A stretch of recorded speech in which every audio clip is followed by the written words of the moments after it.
سردیوں کی وہ رات غیر معمولی طور پر خاموش تھی، ایسی خاموشی جو صرف آوازوں کی کمی نہیں ہوتی بلکہ دل پر بوجھ بن کر اترتی ہے، جیسے کوئی انجانی اداسی فضا میں تحلیل ہو گئی ہو۔ ہوا میں برفانی کاٹ تھی، سانس لیتے ہی ایسے لگتا جیسے ٹھنڈی سوئیاں سینے میں اتر رہی ہوں، اور جسم نہیں بلکہ روح کانپ اٹھے۔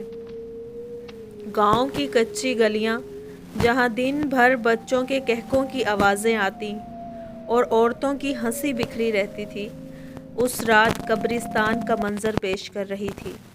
کہیں دور کسی کتے کے بھونکنے کی آواز آئی، پھر سب کچھ دوبارہ سناٹے میں ڈوب گیا۔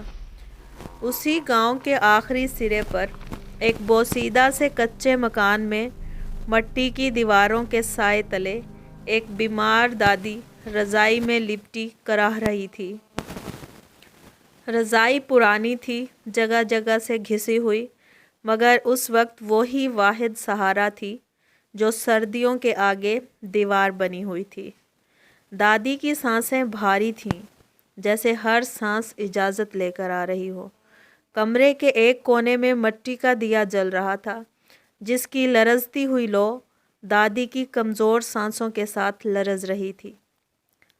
19 سالہ زویا دادی کے سرہانے بیٹھی تھی، اس کے دونوں ہاتھ دادی کے ہاتھوں کو تھامے ہوئے تھے، وہ ہاتھ جو اب کمزور ہو چکے تھے، مگر کبھی انہی ہاتھوں نے زویا کو انگلی پکڑ کر چلنا سکھایا تھا۔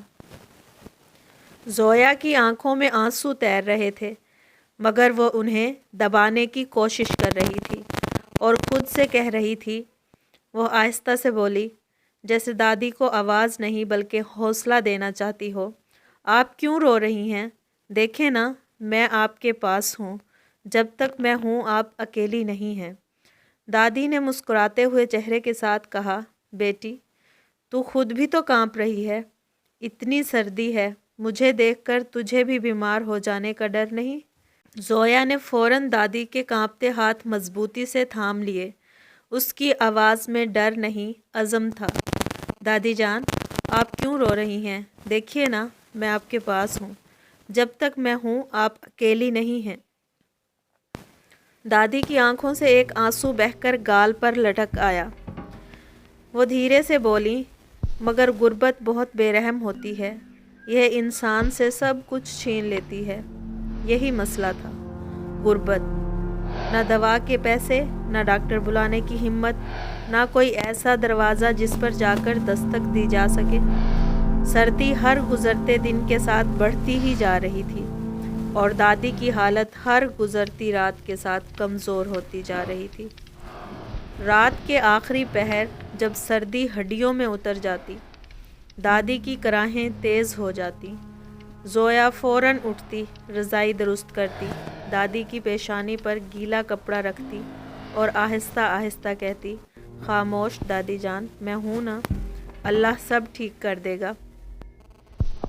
ایک صبح جب دادی ذرا سی سنبھلی ہوئی تھی، زویا نے ان کے ہاتھ سہلاتے ہوئے کہا، دادی جان، بس مجھے تھوڑا سا وقت دے دیجیے، میں کوئی نہ کوئی راستہ نکال لوں گی، میں خالی ہاتھ واپس نہیں آؤں گی۔ دادی نے گہری سانس لی۔ کبھی کبھی انسان کے پاس نیت بھی ہوتی ہے، ہمت بھی، مگر حالات اجازت نہیں دیتے۔ زویا نے اس دن دل میں پختہ عزم کر لیا، ایسا عزم جو نیند چرا لیتا ہے مگر ہمت جگا دیتا ہے۔ اگلی صبح سورج ابھی پوری طرح سے نکلا بھی نہیں تھا کہ زویا نے دوپٹہ درست کیا، دادی کے لیے چولہے پر ہلکا سا قہوہ رکھا اور ان کے ماتھے کو چوم کر بولی، میں جا رہی ہوں دادی جان، میرے لیے دعا کیجیے گا۔ گاؤں کے گھر ایک ایک کر کے جاگ رہے تھے، کہیں چولہے جل رہے تھے، کہیں مویشی کی گھنٹیاں بج رہی تھی۔ زویا نے ایک دروازے پر ہمت کر کے دستک دی، دروازہ کھلا، عورت نے زویا کو اوپر نیچے دیکھا۔ السلام علیکم چچی۔ وعلیکم السلام بیٹی، اتنی صبح، سب خیریت؟ زویا نے نظریں جھکا کر کہا، چچی، اگر کوئی کام ہو، برتن، کپڑے، جھاڑو، میں کر دوں گی۔ عورت ایک لمحہ خاموش رہی،